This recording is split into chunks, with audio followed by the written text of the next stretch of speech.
ಇವತ್ತು ಅನುಭವಿಸುವ ಸುಖ ದುಃಖಗಳಿಗೆ ಹಿಂದಿನ ಜನ್ಮದ ಕಾರಣ.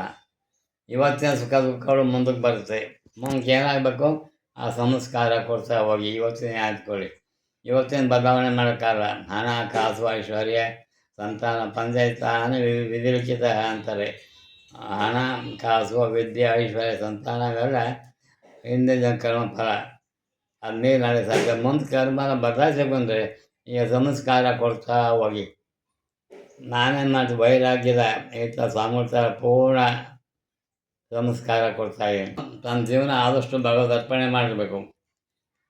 ತನ್ನ ಕಲ್ತ ವಿದ್ಯೆ ಮುಕ್ತವಾಗಿ ಆ ಫಲಾಫಲ ಹೇಳ್ಕೊಡ್ಬೇಕು. ಇದು ಆಧ್ಯಾತ್ಮಿಕ ವಿದ್ಯೆ. ಅವ್ರಿಗೆ ಹೇಳಿದೆ ಏನು ಆಸೆ ಇಟ್ಕೊಳ್ಬಾರ್ದು. ನಿರ್ವಾಸ ನೈಷ್ಕರ್ಮ ಸ್ಥಿತಿ ಅಂತ ಮುಂದಿದೆ. ನಿರ್ವಾಸ ಎಂದರೆ ಒಳಗಡೆ ಏನು ಹಾಕ್ಕೊಂಡಿಲ್ಲ, ಹೊರಗಡೆ ಪೂರ್ಣ ಮನಸ್ಸು ಭಗವನ್ಮಯವಾಗಿರಬೇಕು. ನಿರಂತರ ಭಗವತ್ಚಿಂತನೆ. ಹೊರಗಡೆ ಏನಾದರೂ ಪ್ಯಾಂಟ್ ಶರ್ಟ್ ಟಿಪ್ ಟಾಪ್ ಆಗಿರಿ, ಒಳಗಡೆ ಮಾತ್ರ ಬೆಂಕಿ ಜ್ವಾಲೆ ಉರಿತಾ ಇರಬೇಕು. ವೈರಾಗ್ಯದ ಬೆಂಕಿ ಜ್ವಾಲೆ ಭಗವನ್ನ. ಅದಿದ್ದರೆ ಯಾವ ಕಾವಿ ಏನೂ ಬೇಕಾಗಿಲ್ಲ. ಇದು ಯಾವ ಸುಮ್ಮನೆ ನಮ್ಮಲ್ಲಿ ಯಾವುದೆಲ್ಲ ಬರಬೇಡಿ ನೀವು ಅಂದರೆ ಹೆಂಗೆ ವೇದಾಂತ ಒಳಗಡೆ ಅದು ಉರಿತಾ ಇರ್ತದೆ, ಹೊರಗಡೆ ಏನು ಕಾಣಲ್ಲ. ಹೊರಗಡೆ ಸಾಮಾನ್ಯರಂತೆ ಇರ್ಬೋದು.